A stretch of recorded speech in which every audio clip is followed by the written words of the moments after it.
Hi everyone, welcome to the Mastering Social Media session led by the Raw Talk Promotion team. My name is Atefeh. I am the Raw Talk Promotion and Social Media exec. I've been with the team for the last 2 seasons and I am also a graduate student at the University of Toronto. Hi everyone, I'm Eman. This is my first year on the team and I'm so grateful to have already learned so much about science communication and social media promotions. I'm also a graduate student at U of T in the Department of Physiology. Hi everyone, my name's Alison. I'm another member of the promotion and social media team. This is my second year with Raw Talk and I'm also a medical student at U of T. So a brief overview of what we'll discuss today. We'll start with branding and then branch off into different social media platforms and the types of content you can post on them, how to increase your engagement on social media, making your content accessible, and finally keeping track of your analytics and reach. So throughout this session, we'll be asking for your input. Please participate by typing your response in the chat and we'll keep an eye on that. And following our presentation, we'll have about 10 minutes or so for any questions you have. Please send your questions in the chat and we'll try to answer as many as time allows. If we run out of time, we also have an open discussion session at the end of the day. So you can always join the social media promotion session then. And a final note, you can adjust the screen size by double clicking on it. So let's start with branding. And let's break the term down. When thinking about branding, you'll have to consider things like your logo, colors, design, and also font. It definitely takes some time to decide on a logo for your brand, and it's definitely a challenging step. I'd recommend that you ask graphic designers or illustrators for help if you're not experienced in that field. And there are also actually some apps that are widely available, like Canva, that you can use for creating simpler logo designs. Once you have that down and you have a logo established for your brand, next it's important to pick some colors for your brand, both primary and secondary colors. So primary colors are usually limited to a few colors that you will use a lot more often, maybe about 2 to 3 colors. And your secondary colors are some additional colors that you use to complement your designs occasionally. So make sure your color palette still makes sense and that the colors match. And most importantly, be consistent with your colors. Make sure you're using it consistently across all your content. For instance, Raw Talk primarily uses the colors blue, cream, and white. And we also have some other colors that we use occasionally, such as the dark and navy, pink, etc. So that's the top row of colors over there. And as an example, actually, the Raw Talk Podcast Festival graphic, that uses a lot of our secondary colors too. And next, same with any designs that are symbolic of your brand. So that would be equivalent to the Raw Talk mic design that's in the middle of the screen. Be consistent with that. Stick to those designs and use them across all your content to make it more iconic and to allow your audience and listeners to recognize your content from your colors. And it can get really confusing if you're constantly using new branding and they're not able to make that connection between your colors, designs, and logo and your podcast or brand. And is that it's important to create a balance between being consistent when it comes to branding, but also giving yourself the flexibility to be creative. It's also not meant to be a rigid process. To combine some of the things I just talked about on the last slide, here's an example. So these are unique Raw Talk designs that we use for our Instagram stories. And you'll notice that they all feature Raw Talk branding, so that when our audience sees our colors and designs, they'll be able to identify that it's Raw Talk content. And now, if you want to learn more about this, join our happening later today. It's led by our awesome graphic designer, Janine, and you can learn more about the actual creation of designs and the considerations that go into that. So once you have your branding figured out, you'll want to think about which social media platforms you'd like to use. Well, these are all the social media platforms that we use at Raw Talk. So across all three, users can easily communicate with others through simple actions that you're already probably familiar with, like hashtagging, commenting, private messages, reacting to posts, or just simply resharing content. So starting with Instagram, this is great for promotional content such as guest pictures, posters, and audio and video clips. Audience can easily interact with your posts and increase your engagement by, again, liking, commenting, reposting, or resharing. And to further increase our reach, something that we like to do is tag other organizations or accounts affiliated with guests that are featured on an episode, or pages that we believe would be interested in the topic of the episode, because they can help promote our content. So we also take it a step further and reach out to them with extra promotional content that they might be able to share with their own networks. Next, we have Twitter. So Twitter has a 240 character limit, which is great for quick updates about upcoming or recent episodes and events. It has a thread and quote retweet feature, which allows you to interact with many accounts. So for example, with the thread feature, you can have conversations and discussions directly beneath the post. And with the quote retweet feature, others can share a comment with your original tweet. So perhaps a favorite part about an episode. And this further personalizes the engagement. Third, we have Facebook. So this is, again, probably a platform we're all familiar with. This is a more professional network where you can build your brand awareness by creating a page which is dedicated to your podcast. So you can create longer posts here. You can share pictures and posters similar to Instagram, and along with any upcoming event registrations. So again, similar to Instagram, your audience can like, share, and comment on posts. And lastly, we have YouTube. As we already know, this is a great platform for video and audio streaming, and this allows you to actually share an entire podcast episode and make it available to more people if they're not already on podcast streaming websites. Now that we've discussed different social media platforms, let's think about the type of content you can post on them. So it's important to create a balance of different kinds of content on your feed, because each type has its own value and purpose. But you also have to ensure that it's cohesive and consistent, of course. So I'll go through some examples. First up, we have episode and guest features.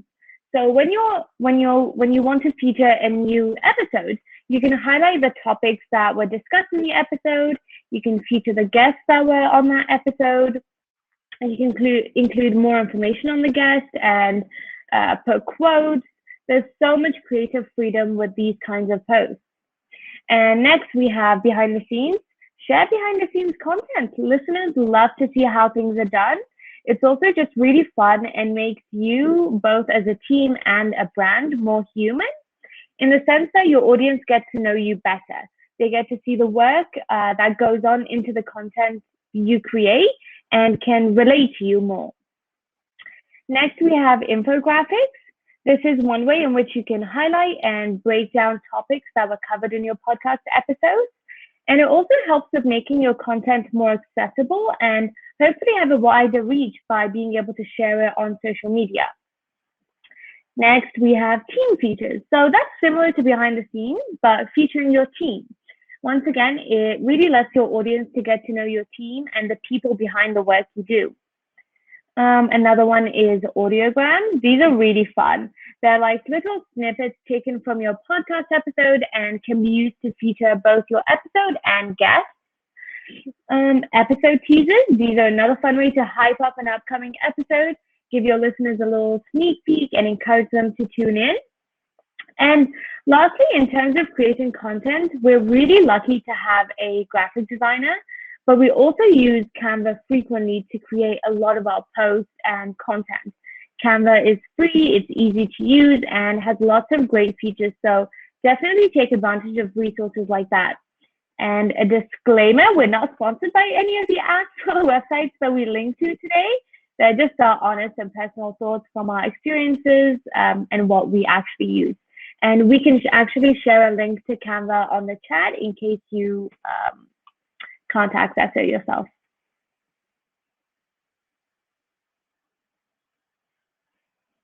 A little bit more about Audiograms. They're short audio clips from your episodes. So we tend to pick quotes from our guests and share those as sneak peeks of the episode. And we tend to keep ours under 30 seconds. We use a website called Headliner to create these, and it's free of charge. Once again, we'll share the link to Headliner in the chat as well. So for us, we started posting these audiograms on Instagram as reels. So if you'd like to see what they actually look like, check out our Instagram account and go to the Reels tab, and you'll be able to see our previous reels. All right, so we talked a bit about the brand, about the social media platforms, about the different kinds of content that you can create. So now you want to think about when you're actually going to post. And for us at Raw Talk, we have kind of three main time points that we use in terms of, promoting a podcast episode on our social media. And so the first time point is the teaser, and this is before your episode is even released. And so you want to use this opportunity to give your audience a preview of what's to come. What should they expect? When should they expect it? The next is launch. This is the day that you're releasing your new podcast episode, and you want to tell everyone about your new episode. For us, this is a really major time point. We like to do a lot of promotion on the day that an episode is released. Then finally, you have promote. This is your opportunity to highlight anything that you might have missed, any extra special details that came into creating your podcast episode, whether it's behind the scenes or featuring more about your guests. And then here on the right, we just have a couple extra considerations in terms of the timeline. The first two kind of relate a little bit to some of the data that you might generate from, all of the posting that you're doing on social media. And Eman will talk a little bit about analytics towards the end. But think about the time of day and the frequency that you're posting, right? So, if your entire audience is a bunch of night owls, you want to concentrate your posting towards the end of the day and the evening. Also, there are some, audience groups that maybe don't, or that might appreciate more spaced out posts versus some audiences might really appreciate you to be updating them all the time. So understanding that will really help with your timeline. And then finally, Atefeh just talked about this, the types of posts. And this really depends on the types of things that you're trying to highlight, in these three different time points. For example, Atefeh mentioned audiograms. And so, something that's audio and video, but really short might be a bit more amenable to reels on Instagram. And for example, you don't want to be doing a really long feature highlight on one of your guests over on Twitter because you have that character limit. Oh, next slide.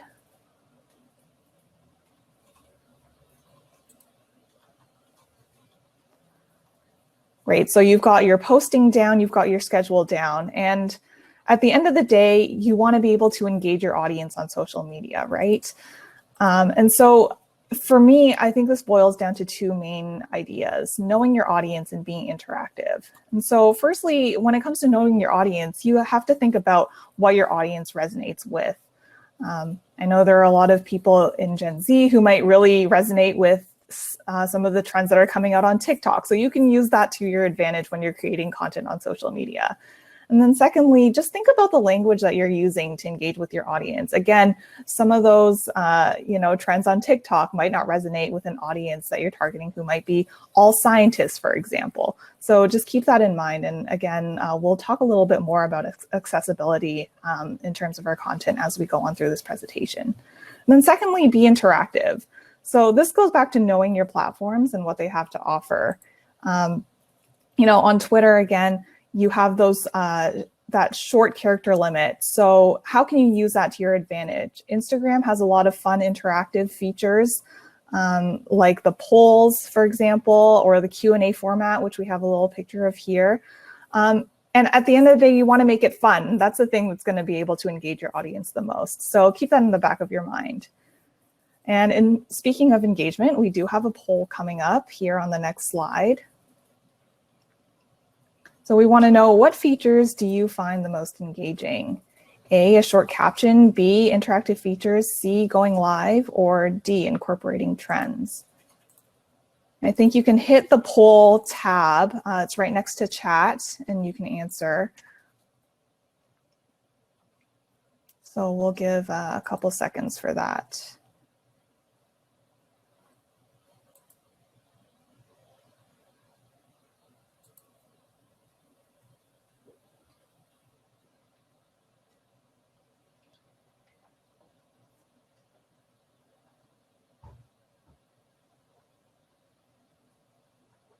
All right. So it seems like 48% of people are liking interactive features, but people are also enjoying short captions, going live, and incorporating trends. So again, there's no hard and fast rule in terms of engagement, right? So, use all of these different features to your advantage, and that'll help to engage your audience.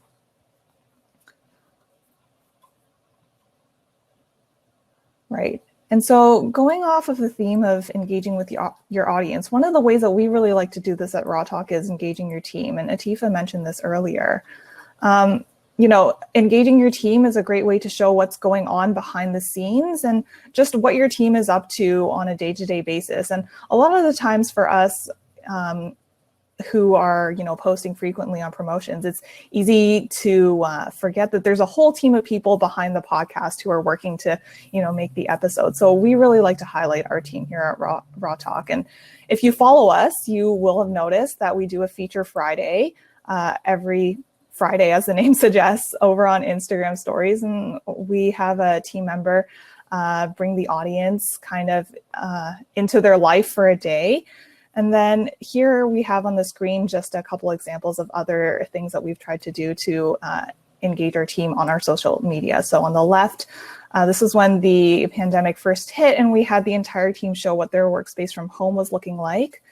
During the new year, we wrangled together a whole bunch of our team members to put this post together in a fun collage format.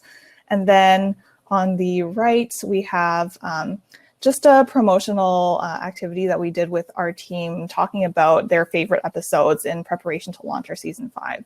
So again, I think it's a really great idea to engage your team, and it really highlights everyone that's involved in the process.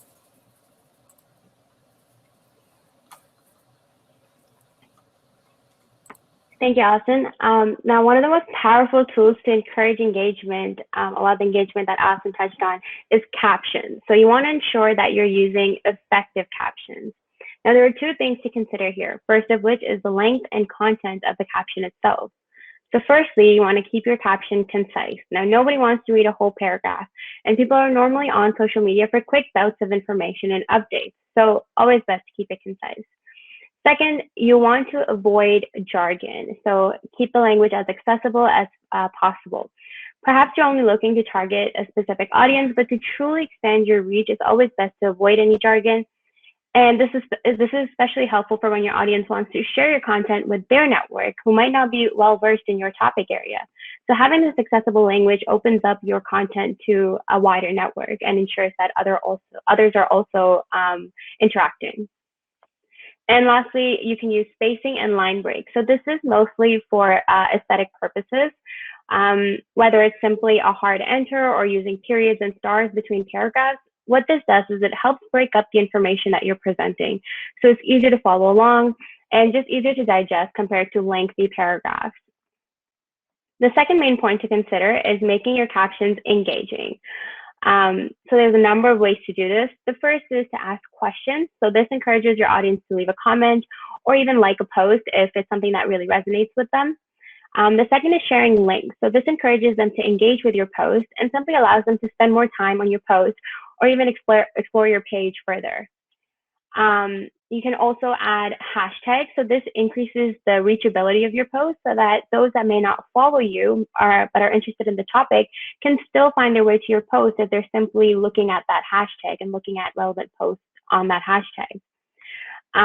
There's another thing you can do is tag accounts. So I touched on this briefly earlier, but tagging accounts allows you to engage with those pages, and it gives them an opportunity to then promote your content. So again, if you're featuring a certain guest, it's always great to tag any accounts that they're affiliated with or organizations that may be interested in the same topic or content. And lastly, you can add emojis. So this always adds a little bit of character, makes your post a little fun, brings attention to your post, but you have to be mindful of not including too many emojis. And Atefeh will touch on this later on.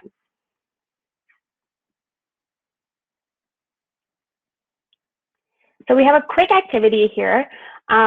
I have shared a picture of a guest that was on a previous episode of ours. This is from episode number 82, Making Strides, Amputation and Prosthetics. And this is a picture of our guest, Aristotle Domingo. So what we'd like for you to do is share examples of hashtags that you would include on this post that can improve the discoverability of this post. So brief description, Aristotle Domingo is an avid 5K runner and a bilateral amputee with both legs amputated below the knee. He's the founder of the Amputee Coalition of Toronto, aiming to create a supportive amputee community. ACT aims to challenge societal perceptions and ableism that amputees often face and strongly advocates for access to funding and quality prosthetics for amputees. So if you had to add hashtags to this post, what would it be? And we'd love for you to share a couple examples in the chat.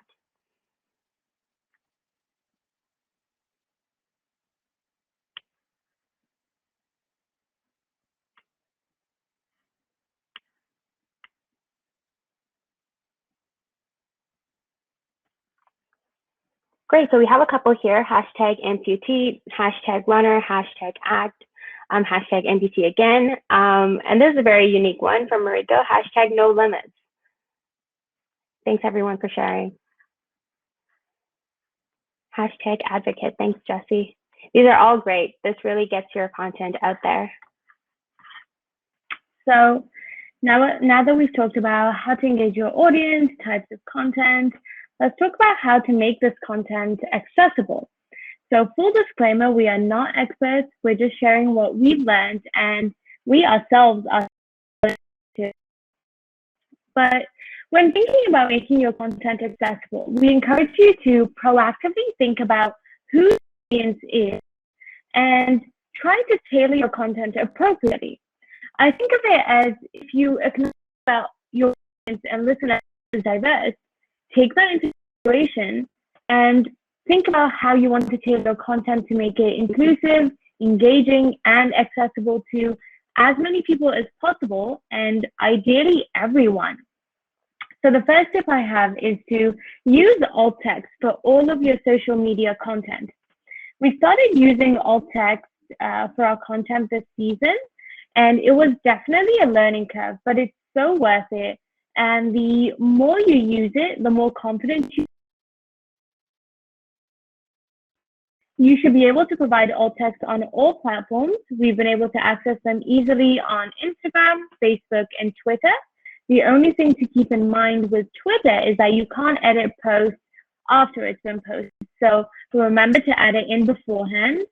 And it's advised to not use the auto-generated alt text that apps like Instagram and Facebook provide. In my experience too, they are very vague and unhelpful. As for how to write effective alt text, a lot of what we've learned is from researching it ourselves and from a previous guest actually who provided us with a really helpful Twitter feed that had this info and gave lots of examples. We'll post that in the chat too for you to access. But some of the things learned from this resource was, one, to not say picture of or image of and then the description. And this is because screen readers already know that the image there. So it will, all you need to do is just describe what the image is showing. And secondly, don't overgeneralize. Try to convey what the image is trying to show. Describe that. Third, make it as brief as possible without compromising quality or making it too vague. Next, we have using closed captions. Use closed captions in your videos. For instance, if you're watching videos on your story or your feed, you use closed captioning or subtitles to make that content accessible. There are many apps these days that help with that, with like providing closed captioning for stories, or you can use video editing apps for putting subtitles on videos. I know one called InShot is really helpful. But unfortunately, I've been finding it really difficult to find a free app that works well for closed captioning stories. So if you have any recommendations for that, please share with us in the chat. We'd love to learn. And my favorite tip and what I always do, well, it's an easy and accessible option if you're putting closed captions on stories, is to just type it out and include it on the screen and story. Third, we have using contrasting colors in your graphics. And also your design. So this applies to both text versus background and general designs or photos, images on a background too. An easy example to give you a better idea is if you have a white background, you don't want your font color to be yellow because it won't be visible or legible. But a better color to use would be something like black, navy, and any other dark color. Alternatively though, if your background is black, you definitely can use yellow or white font colors, right? It's whatever provides the largest contrast and makes your content the most visible. Fourth is to not overuse emojis. So I know we've told you both to use emojis and now we're telling you not to, but we're telling you not to overuse them. And the post in the bottom corner here was actually, this was made by the Royal National Institute of Blind People. And it shows us exactly why using too many emojis or emojis instead of words can be inaccessible.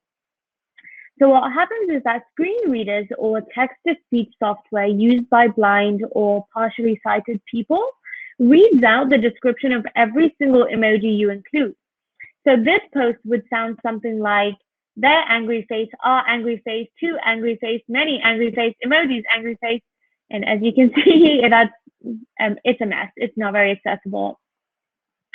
And the last tip we have for you is, and we've mentioned this before, but make your language accessible. It's really important. Of course, to an extent, it really depends on who your audience is, but we'll give you an example for what we do, right? So we at Raw Talk, we want to make our content accessible to the general public. We want to make science and scientific research accessible to as many people as possible, and we want to make the science that we talk about to be understood by all.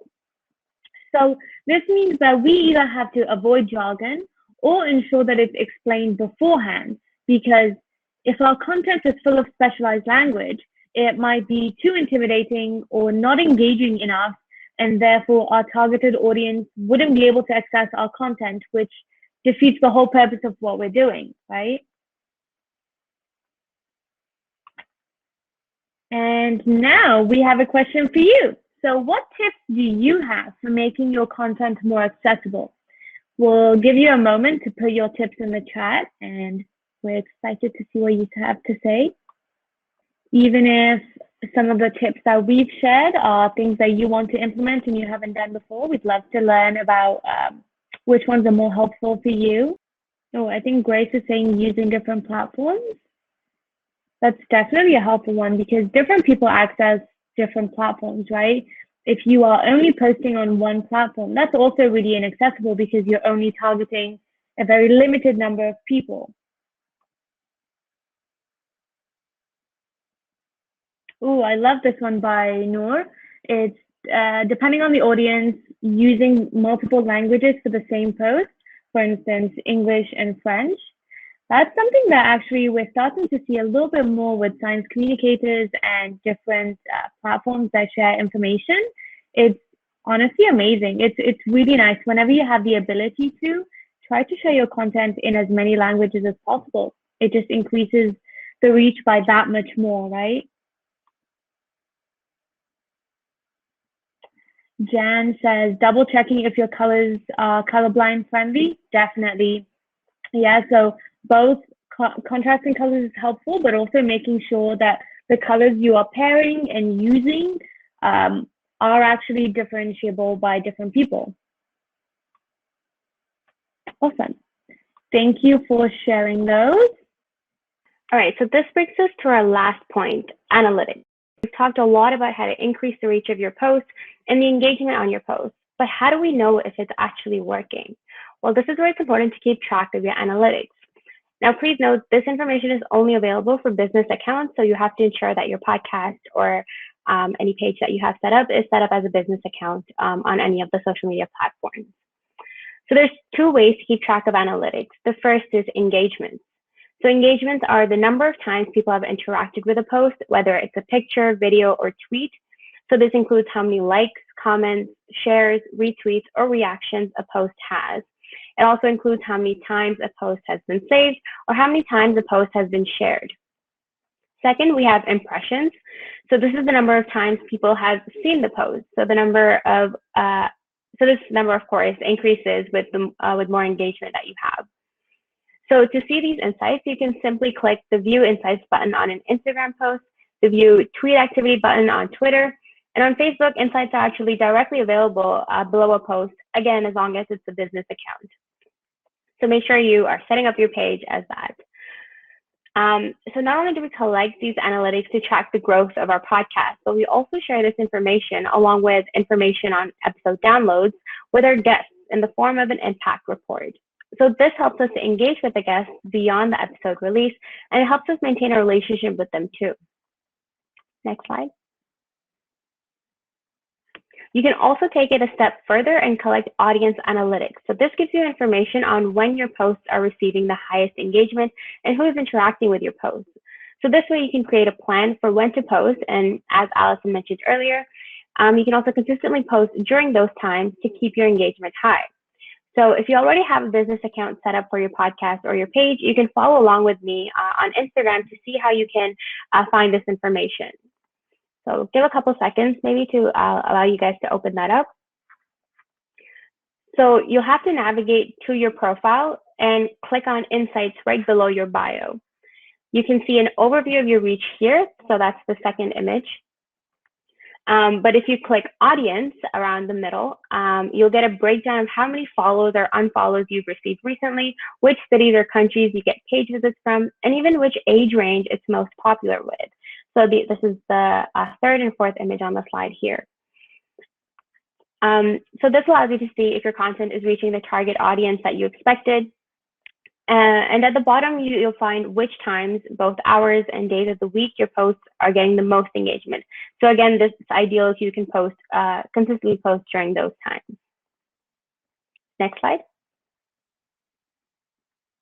So you can also follow along with me on Facebook to find this information. Again, I'll give you a couple seconds to switch apps if you are.